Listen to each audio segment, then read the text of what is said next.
Good morning. This is Horizon's Middle East and Africa. Our top stories this morning. Buying time. President Trump extends a ceasefire with Iran until all talks with Tehran are concluded.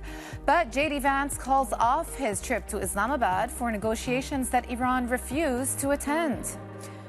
Trump says the U.S. will maintain its blockade of Iranian shipping, with Iran's Foreign Minister Abbas Araghchi calling the maritime restrictions an act of war. And Trump's Fed chair pick, Kevin Warsh, pledges to act independently, rejecting concerns he would be the president's, quote, sock puppet. Well, it's just gone 8 a.m. across the Emirates. I'm Johanna Bersetchi in Dubai, waking up this morning to news of a ceasefire, though I will say it is an ambiguous ceasefire linked to the possibility of a deal with Iran. And yet the U.S. naval blockade remains in place. And so a lot of questions being posed this morning as to where exactly we go from here. Because at the end of the day, it's not a state of war. It's not a state of peace. It's not a permanent resolution. And the strait is still closed. So all of that together has meant that markets are actually trading a little bit cautious today.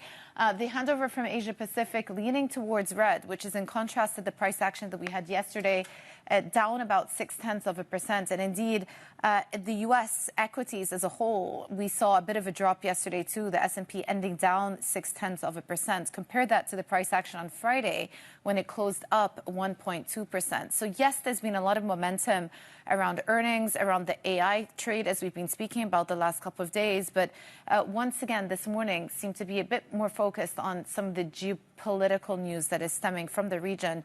And of course, we did have retail sales figures come through from the U.S. yesterday, better than expected, but namely on back of higher prices. So this morning, we do actually have the futures leaning towards green, though, as I mentioned, the close yesterday was pretty negative. U.S. dollars slipping a little bit today in trade, down 0.1%, though again, as the news flow suggested that these talks in Islamabad were not going to happen yesterday. We saw a bid for the USD come through, and actually we've seen the Bloomberg US dollar end at the highest level since April the 10th, so in a couple of weeks. And then Brent, take a look at where we're trading this morning. We're back at $98. We were trading around 95 yesterday before all the news flow, and so we are still trading net higher from where we were on Monday morning. So still 0.3% lower on the session, but ultimately very close to triple-digit figures. The strait is still closed. Now, this is a chart that I thought was interesting because we've been spending a lot of time looking at sort of physical supply versus what the contracts are pricing in, paper pricing. And here it's interesting to note that actually oil on water and oil in transit has significantly dropped over the last couple of weeks. And that tells you that, say, for many of these Asian buyers, they've been looking to get oil from some places, from alternative routes that are obviously not transiting through the Strait of Hormuz. And for many, it has meant picking up some of the oil that's been sitting on water.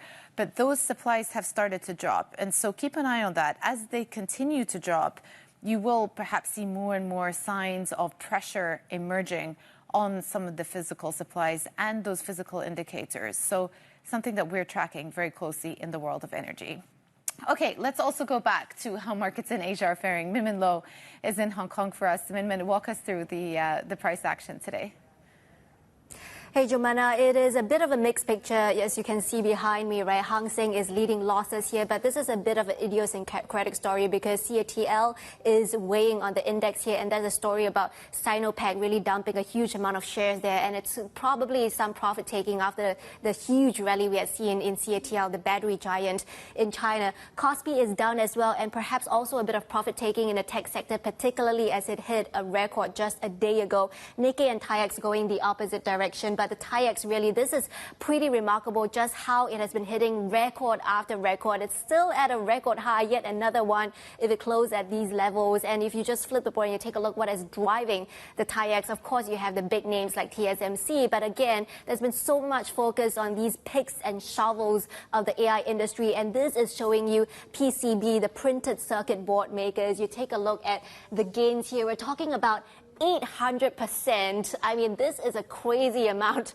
of numbers here that we are seeing in terms of last year's gain, right? And you compare that with the purple line here. This is the Philadelphia, the SOX index. It almost looks like it's not moving when you compare it against some of the printed circuit board names in Taiwan. And really, there's been such mania when it comes to the hardware stocks and all the things that really underpin the AI rally. We're seeing a similar sort of theme in China as well, particularly when it comes to both PCBs as well as optical names, and hardware certainly beating software in China as well.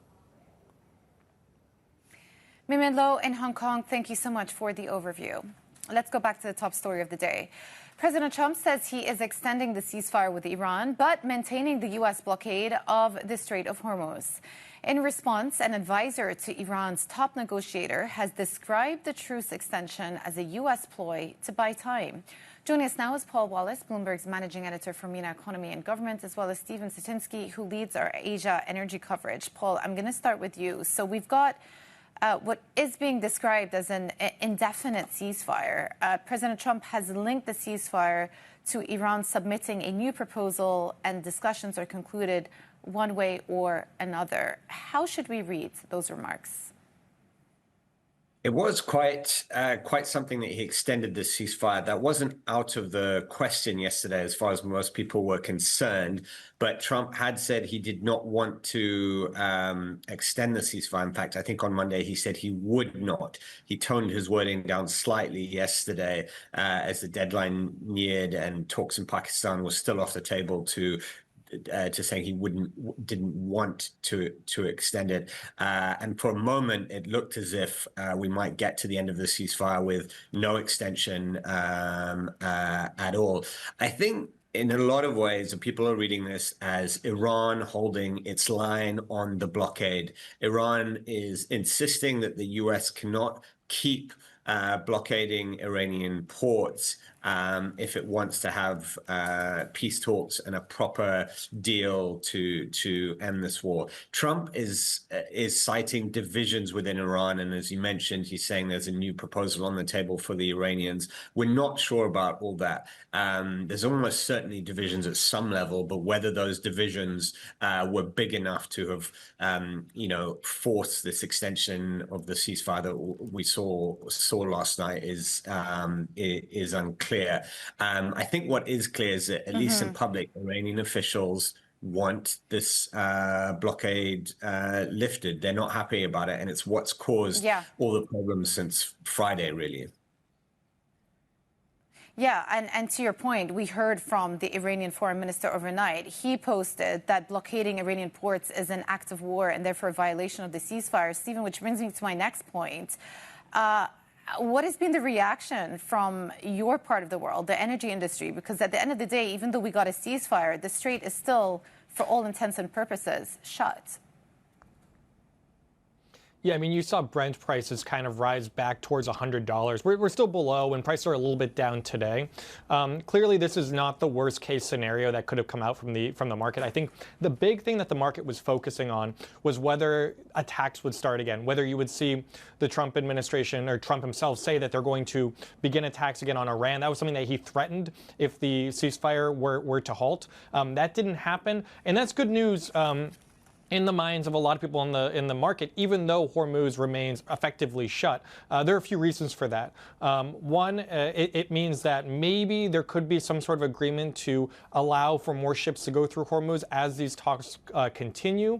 You have seen a trickle, although it is much lower than normal. At the same time, if this were to spiral into a wider conflict, if there were attacks, then you could see potentially Iran again attacking different facilities across the Middle East, refineries in Saudi Arabia, an LNG plant in Qatar. That's what happened before the ceasefire came into place a few weeks ago. So the fact that the ceasefire is still in place, the risk to oil infrastructure at least remains minimal at the moment. And I think that's good news for the market. That's why we're seeing oil prices below $100 and not $120 where we were about a month ago. But at the same time, Stephen, energy experts and people that we've spoken to in the space have warned that the longer the strait stays effectively shut, the more you're going to start to see upwards price pressure. not just on the futures part of the market, but on the physical market as well. And one of the charts that I was showing this morning is showing quite clearly that the amount of floating oil storage has started to dwindle. How is that going to show up in pricing in the coming weeks? I think it's going to end up being potentially premium prices for what refiners have to pay in South and Southeast Asia. I think India is a really interesting example. We had a great report out from one of my colleagues over the last day that showed that India, with waivers, has been able to buy more of the Russian oil that had been sanctioned but's on the water. In mid-February, there were about 20 million barrels of Russian oil kind of on the water in different places. Today, it's less than 5 million barrels, according to analysts, which shows that this is kind of one of the valves that India was able to kind of go to. They're a big buyer of oil that comes from the Persian Gulf, and they're not able to get that. So they were able to kind of fill it in with something else. As those floating storage shipments evaporate, it's going to be a lot harder to replace that, and you're going to see some physical pain in that market. At the same time, you also look at liquefied natural gas.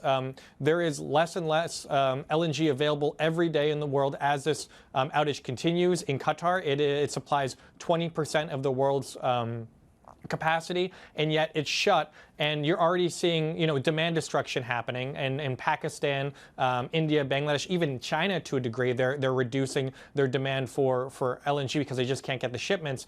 But they can only do this for so long. Yeah. And then you're going to have to see Europe and Asia fight over LNG shipments potentially, and that could drive prices higher. Yeah. Paul Wallace, Bloomberg's managing editor for MENA Economy and Government, and Bloomberg's Stephen Tuchinski, who leads our Asia energy coverage. Thank you both so much.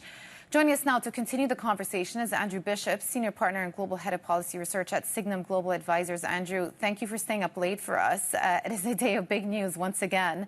How do you read President Trump's ceasefire announcement?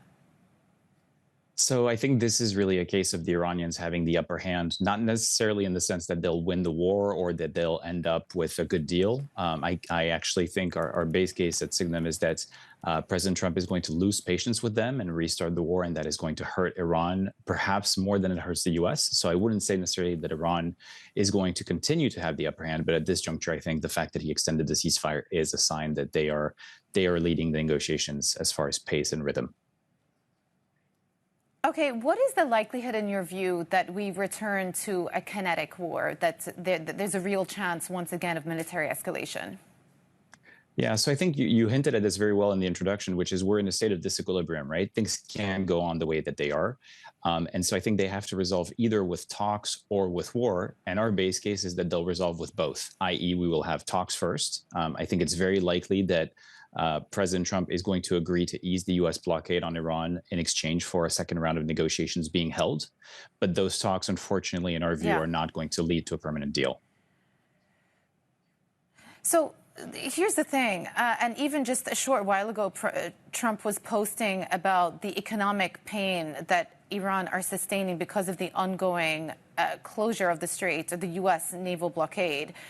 Is the thinking here that at some point Iran is going to capitulate because the economic costs around the closure of the Strait of Hormuz are just too high to bear? Because, again, many analysts in the space will say that thinking is misplaced. The Iranians, for their part, continue to be defiant. And if they come out the other side of this having just survived, that's enough. That's exactly correct. That is the thinking, and it is a mistake. And I think it encapsulates the evolution of this war, which is that at every juncture, President Trump has totally misread the Iranian situation and the Iranian leadership. I will point out one thing, though, which is that not only will the Iranians, quote unquote, survive this blockade, but they have the upper hand in terms of escalation because they can at any point close the Yanbu pipeline or attempt to do so, which they would have quite some success in doing, I think. And that would mean that you lose an extra 5 to 7 million barrels of oil off the market pretty quickly. What do you think happens to the Strait ultimately? Is there going to be a new protocol structure around the Strait of Hormuz once this is over? Or, is Iran just using it as a tool to extract more concessions from the U.S. when it comes to, the lifting of sanctions and frozen assets? So as regards the financial aspect of Hormuz, i.e. this idea of a toll booth and an environmental or safety fee, as the Iranians would like to call the new sort of racketeering system, I think that is bluster. That is them using this as leverage to try to extract greater frozen asset, sort of unfreezing and sanctions relief. But as regards the possibility of an Iranian de facto or even not de jure, but paperwork-based veto over what comes through the strait, that is something that even in the Iranian sort of absolute bare minimum line, they will insist on, which is not me suggesting whatsoever that that is acceptable. But I think that's one of the points on which these negotiations could break. Trump described Iranian leadership as being fractured. And again, there's been a lot of reporting the last couple of days suggesting that there's sort of a line emerging between the more pragmatic voices in Iranian leadership, those who led the discussions, the first round of discussions in Islamabad, versus the more conservative clerics, the hardliner IRGC commanders. Do you believe that that is the case on the ground? Is there a real fracturing of leadership going on, or is there still an element of cohesion, which is what the state media are trying to present?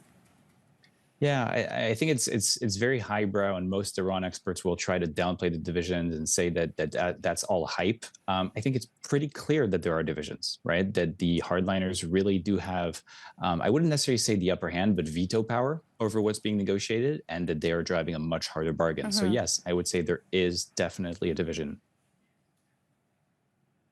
Okay, so then where does this lead? What does this all lead to the potential of some form of a deal at some point in the future? We know that from the Iranian perspective, they can keep negotiating for a very long time. And historically, that has been the case. It took years to get JCPOA over the line. Where does this lead current state of affairs? And is there a possibility of a deal being inked in the coming weeks, do you think?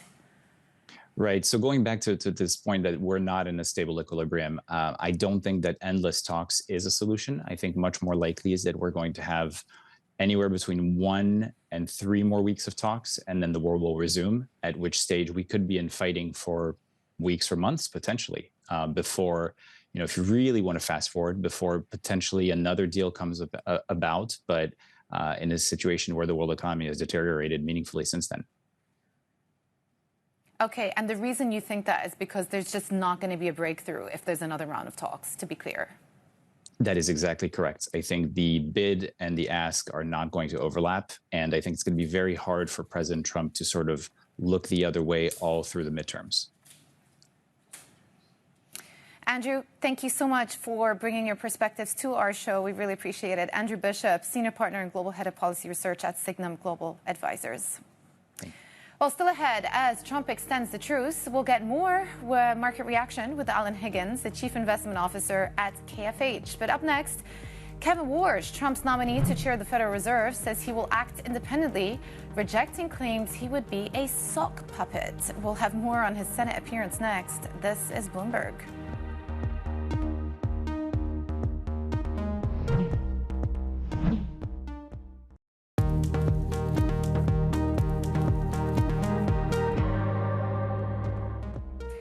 Welcome back to Horizons Middle East and Africa. I'm Jumana Bersachi in Dubai. President Trump's nominee to chair the Federal Reserve says he will act independently if confirmed. Kevin Warsh telling lawmakers the president has never asked him to commit to rate decisions and rejecting claims he would be a sock puppet. The Fed missed its mark, and we are still dealing with the legacy of the policy errors in 2021 and 2022. That means a regime change in the conduct of policy. I think that means a different new inflation framework. Presidents want lower rates, but Fed independence is up to the Fed. Independence has to be earned, and it's earned by delivering on the promises, the commitments that the Fed has made. The president never asked me to predetermine, commit, fix, decide on any interest rate decision. No, I'm honored the president nominated me for the position, and I'll be an independent actor if confirmed as chairman of the Federal Reserve. Bloomberg's chief Asia correspondent Rosalind Matheson joins us. So all eyes were going to be on that testimony yesterday, and Kevin Warsh certainly had to sort of bridge this line between appeasing Trump, who obviously had selected him for this position, but at the same time appeasing investors in that the Fed's independence wasn't going to be compromised. Did he succeed? Well, that's right. So he was walking a very delicate line here. He was talking about regime change, which is always a dicey word, but he was referring there to perhaps a new framework around handling persistent inflation, while saying also they could change the way the Fed communicates, perhaps a nod to having fewer press conferences, fewer public appearances, although he didn't give any specifics. And all of this appearance really seemed to be about not giving specifics. He wouldn't talk about the trajectory for interest rates, saying it's not really for him to talk about what future decisions might look like at this point in time. He said he wouldn't comment on what he called any kind of issues around politics. And that was that balancing act of trying to show some loyalty to the US President, Donald Trump, who has really demanded the Fed move towards lower rates, while also trying to show that he would be somewhat independent, or in his words, not a sock puppet, and that he would be able to chart that course for the Fed based on economic circumstances. So that balancing act to both placate Donald Trump, but also reassure investors and Republicans, importantly, on the Senate Banking Committee. And there it seems, you know, he may have done his job. We saw that grilling by the Democrats, but that was to be expected. You saw generally warm words or words of endorsement from Republicans. So he's probably got the numbers, but it comes down to one particular Republican senator who could still hold this all up. Yeah, that nice tease there about Tilly's. But let me just ask you, as long as the Department of Justice are doing their investigation into the Fed and the Fed's renovations, could this actually hold up Warsh's confirmation? Well, it could. As you said, this Senator Tom Tillis, he's not due to retire until January. And he's saying, even though he supports Warsh, it seems, he doesn't want to push this nomination out of committee into the Senate while this DOJ investigation is going on into Fed renovations. Of course, this investigation, Jerome Powell says, is politically motivated against the Fed over its stance on interest rates. And Tillis says, I'm not going to approve this while that's happening. The DOJ seems to want to go forward. Donald Trump seems to want to go forward with that DOJ investigation. And so we've got, again, a bit of an impasse going on. Senator Tillis did say that he wanted Congress to have an investigation of this Fed renovation instead and drop the DOJ, and that could be an off-ramp. It doesn't seem as though Donald Trump is keen on that. So again, we're in this holding pattern of seeing who can wait the other one out. Is it Tillis? Is it Trump against each other? A battle of wills in a way. But we're running out of time here because Jerome Powell's term is coming to an end. Does this drag on through that? And then we're in a period of significant uncertainty. Yeah, another Trump standoff. Okay, Rosalind Matheson, Bloomberg's chief Asia correspondent, thank you so much for bringing us the latest. Now for a look at some of the other stories we're following today.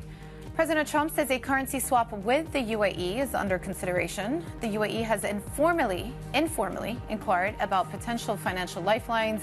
If the economic and financial impact of the war worsens, that could include a currency swap. Similar moves have been floated before, and last fall, the U.S. inked an economic stabilization agreement with Argentina. Saudi IT firm Dar al-Balad Business Solutions is moving forward with an initial public offering to sell a 30% stake in the company. Despite regional conflict and market uncertainty, the firm expects to raise up to $75 million during the subscription period at the end of April. Saudi Arabian stocks have proven to be resilient throughout the conflict, with higher oil prices boosting heavyweights such as Aramco. French President Emmanuel Macron said Israel must renounce its territorial ambitions in Lebanon and that Hezbollah should be disarmed by the Lebanese. Following a meeting on Tuesday with the Lebanese premier, Macron said the Israel-Lebanon ceasefire must be extended to enable a genuine stabilization process. In the meantime, Israeli defense forces say Hezbollah launched several rockets towards IDF soldiers in southern Lebanon. And a look at markets as we head into the European Open. S&P futures now solidly in the green, up 0.5%. Nasdaq up 0.6%. European markets less so, a bit more cautiousness there, perhaps taking their cue from Asian equities today, down 0.3%. Now, coming up, hear why Alan Higgins of KFH thinks investors should buy into sharp geopolitical corrections as uncertainty lingers over the war in Iran. His market outlook next. This is Bloomberg.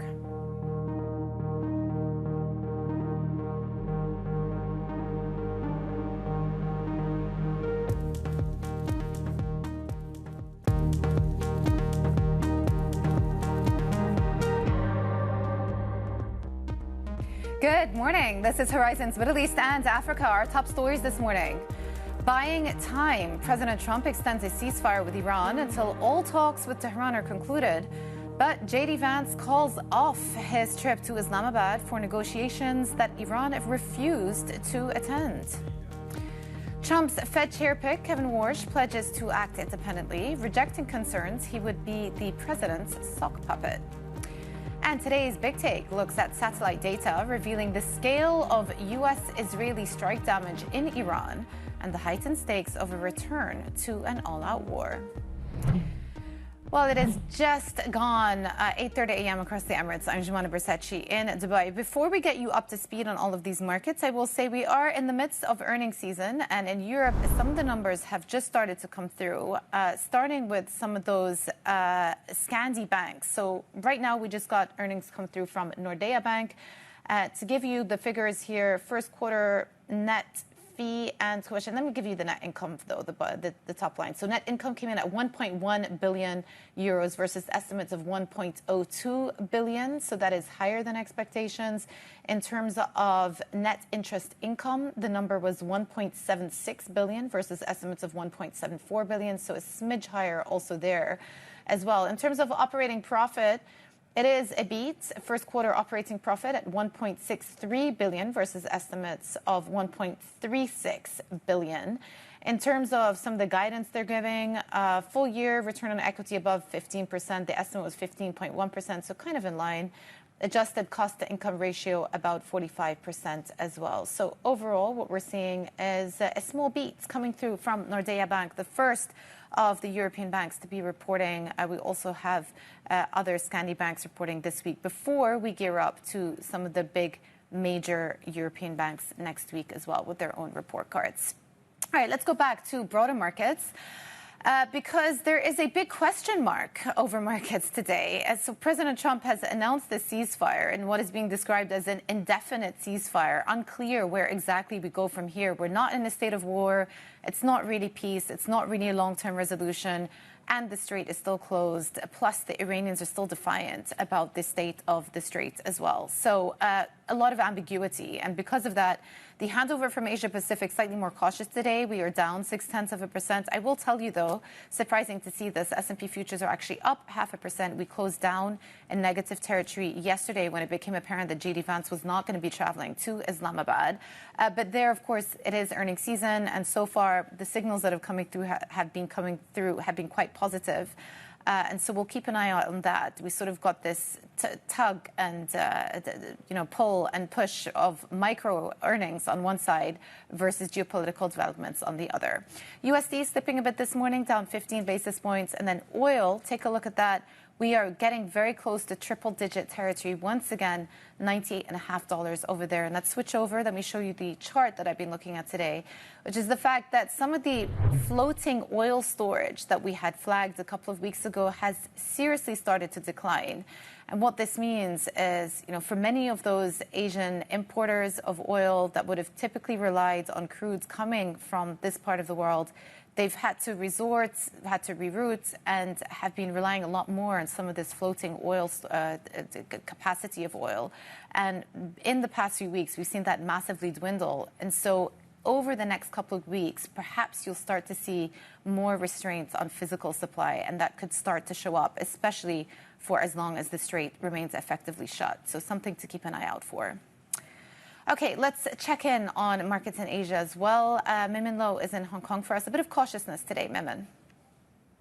Yes, some cautiousness in Asia amid the lack of clarity about the long-term endgame when it comes to Iran. But I'm showing you this chart because I think it's interesting to just highlight what's happening in the bonds and FX market in China and Japan. Because in China, we are seeing the trifecta, the yuan hitting close to a 3-year high, bank stocks hitting a record earlier in the week, and then you have bonds also on the tear as well. So you take a look at this white line here, and it shows you the Chinese 10-year yield versus Japanese 10-year yield. And it has turned negative. And that means Chinese bonds are now more expensive than Japanese bonds. The yields on the China side is coming down lower than Japan. And then on the flip side, you look at the currency, right? The yen has been extremely weak, hovering just south of 160, and that anchoring effect from the fear of intervention at 160, perhaps keeping the yen from going even higher. So again, the yen has pretty much been quite weak over the last 6 weeks, been quite range bound as well, and we saw this revival of that yen carry trade as volatility comes down. And so it really cements this idea that Chinese bonds and FX has emerged as this true safe haven amid the Iran war, and that's why we are seeing this beautiful X chart here. Jumana. It is a beautiful chart, Min Min. Thank you for bringing it to us. Min Min Lo in Hong Kong. Okay, let's get the outlook for global markets with Alan Higgins, CIO Private at KFH. Alan, really good to have you with us. You were saying in your notes that you would be inclined to buy dips whenever they do occur in equities. And I've got to be honest, there haven't been that many dips to buy into over the last couple of weeks. No, you're right. And welcome from Kuwait. And Jumana, nice to speak to you again. So, yeah, look, our thesis has been no surprise. Buy into geopolitical risks. This too will pass. I know it seems very tense and as we're right in the middle of it. And but in terms of the markets, you're right, it has passed. But there's a very interesting piece, actually. I think I shared with you some charts, but there's an interesting piece on the terminal from John Authors, who basically said the nature of corrections has changed. And what do we mean by that? Because go back pre-COVID, the nature of corrections, we used to retest old lows. So buying the immediate dip didn't necessarily work. You basically you used to test old lows and got multiple chances to buy. Markets don't allow that anymore. If we look at this correction, whether we look at Liberation Day, of course, the US Liberation Day as opposed to here in Kuwait, then, simply look at that graph, V-shaped recoveries. The only difference, of course, is 2022, and that was a fundamental inflation-related correction. And, some people think this rise in oil prices may lead to that. We don't. We definitively remain in the low inflation stance. So, look, you kind of missed the chance. Our advice to clients was to stay with it, buy into correction if you can. Very difficult, of course. But you were mentioning earnings there. That really is the North Star, earnings. At the end of the day, the market is guided by earnings. Yeah, but also the market seems to be guided a lot by Trump's jawboning of the market, the talking up of the market. And I wonder whether, at some point, reality is going to supersede what he's been describing as, positive or constructive talks. When, we were just speaking to an analyst 20 minutes ago who says that there's a real prospect once again of a return to military hostilities. Are investors being slightly too complacent here? Well, that's a really tough question. So, look, in terms of geopolitics, leave that to the politicians and the experts. We focus on the markets. I think the fact is, Jumana, if you look back at the many, many geopolitical issues that we've had, whether it be health-related COVID, whether it be war-related, the simple message is you do want to buy into it. Now, could it come back? Absolutely. And that would give a renewed opportunity. That's the way we would look at it. It's really, if there is one message we give to clients, it's super tough to be tactical. You only have to look at gold. If someone had told me this geopolitical event would happen, I would have thought gold would soar. And of course, the opposite happened. Gold sold off sharply. Yeah. So, but what we do know is, putting gold to one side, when it comes back to equities, it's all about corporate earnings in the long run. these geopolitical events are opportunities.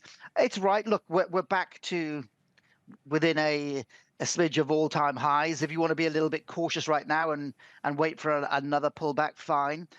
But markets haven't given us the full pullback right to where we've just come from. That's the nature of markets these days, whether it's because of your input, the news, and everything. Alan, let me ask you, because fine, equities are doing their own thing, but at the same time, the Strait of Hormuz is still effectively shut, and that is going to constrict supplies. There are going to be knock-on effects, not just to oil and gas, but also other linked products as well, like fertilizer and helium. How are you thinking about these secondary effects of inflation later down the track? And are there parts of the market that you're just not getting involved in anticipation of those inflationary shocks?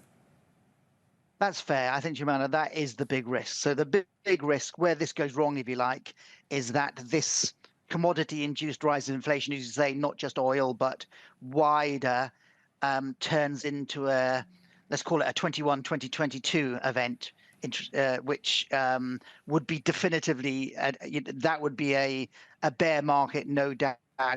We don't think so, because if you look back in history, these events where you have a sharp rise in commodity prices, they do dissipate. They absolutely do. And if you look at, if there's one difference between 21, 22, it was the frankly ridiculous rise in money supply. US money supply, if you pulled up a graph of that, you would see it. It's like up 25% year over year. Right now, I think it's up about 4.5, 5. It's in line. So we're just not seeing the widespread inflationary pressures generated by excessive money supply growth, which is interestingly Kevin Warsh is talking about in terms of the Fed mistake, which I think is right. That was the indicator. I don't think I think markets will look through this rise in commodity-linked inflation, and I think the central banks would be crazy to raise rates just because commodity prices are impacting inflation temporarily. Yeah. Alan, well, we'll have to pick up the conversation another time and talk more about central bank decision-making. Alan Higgins, CIO of the Private at KFH. Thank you so much. Now, coming up, IMF Africa Director Abebe Selassie says the Iran war is putting Africa's economic progress at risk. We'll bring you that conversation next. This is Bloomberg.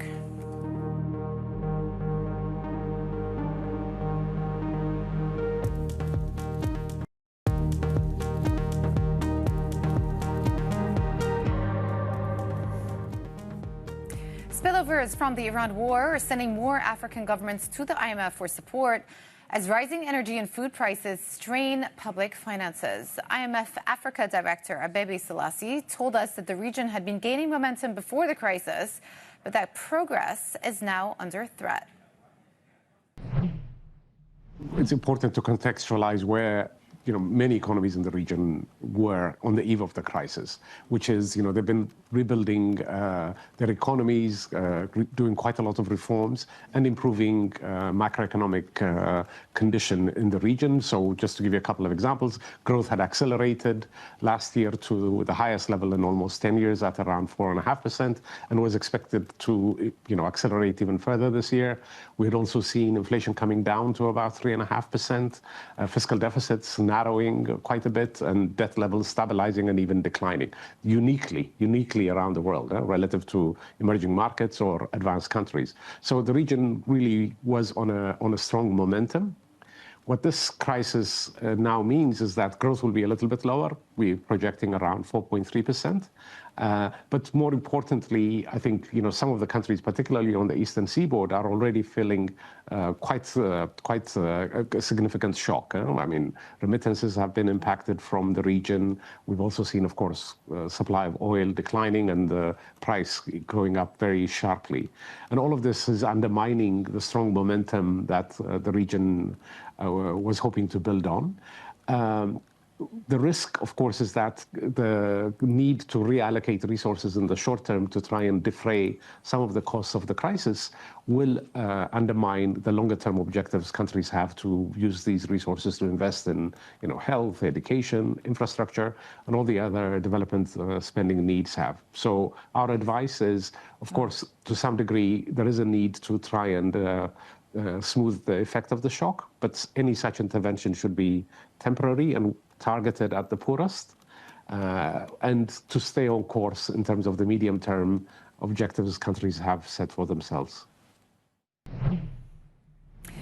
That was IMF Africa Director Abebe Selassie. Our Chief Africa correspondent Jennifer Zabazaja joins us from Johannesburg. I mean, it was interesting to hear him paint this picture of African economies perhaps finally seeing some tailwinds, some positive growth momentum, but then, of course, now being hit by the secondary effects of the Iran war. Exactly, Jumana. And he wanted to preface this by saying that, right? Because that's an important starting point to say this is where the economies were prior to this shock. And that helps sort of contextualize where they are at right now. And as you heard him saying there is a bit of concern, especially when you do look at the eastern seaboard. We've talked about this quite a bit, and some of the concern around the pressures around currencies and, of course, the stockpiles of oil that they have. But then also remittances is a factor that we've heard many governments also talking about. Now, what was interesting about Abebe's comments was that we really wanted to get to what he thinks this crisis is really going to mean for the fund's assistance into a number of economies. And what he said is the fund right now is involved in about 24 or 25 countries. And the discussions last week was really with a number of countries that do have programs and potentially are looking to potentially forward some of those programs that they have or assistance that they have, and others that maybe don't have programs and maybe are seeking some emergency assistance or technical assistance. And so he says it's quite likely that the fund may need to step in because of some of the uncertainty at this point. But he really did want to reiterate that despite all of this, not every debt crisis, as he put it to me, doesn't have to be the end of the world, especially if you look at where the region had been prior to this shock. We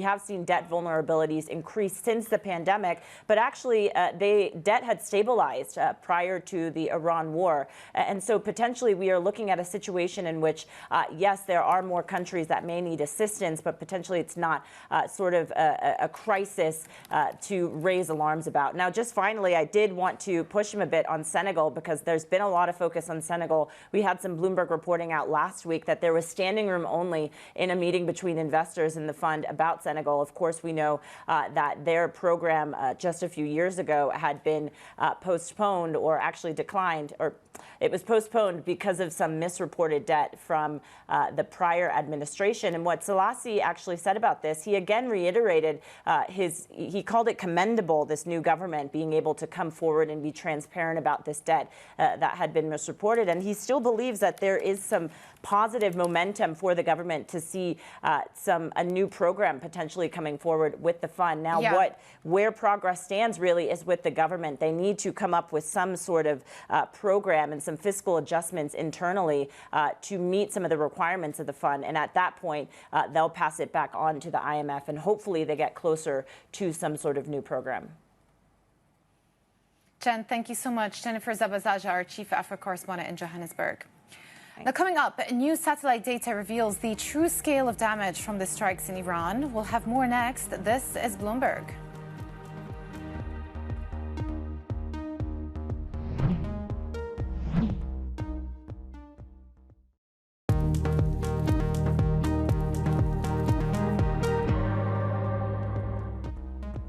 Welcome back to Horizons Middle East and Africa. I'm Jumana Bersachi in Dubai.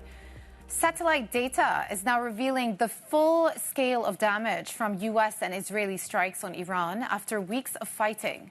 Today's Bloomberg Big Take looks at how thousands of buildings have been hit with damage spreading well beyond military sites into residential and commercial areas. For more, let's bring in our Middle East editor, Patrick Sykes. Patrick, talk us through what this satellite data reveals about the extent of the damage that has been leveled on Iran throughout the course of this war. Yeah, this is some really interesting new data from Oregon State University. For me, the main takeaway was that while military targets have, of course, been a key part of the kinds of targets that have been hit during the war, they're by no means all, let alone a majority, of the buildings that have been damaged or destroyed in the course of it. There's also significant shares of about 20 to 25% in the capital, Tehran, as well for buildings that are industrial or commercial or entirely civilian, like residential, for example. Industry, that includes things like petrochemicals or steel works, which we know have been deliberately targeted as a way to kind of squeeze the Islamic Republic's ability to hold on to those economic lifelines. But on the civilian side and commercial, that kind of thing, it points to just how hard it is to draw a clean line between military targeting and the civilian areas that are often butting right up alongside it.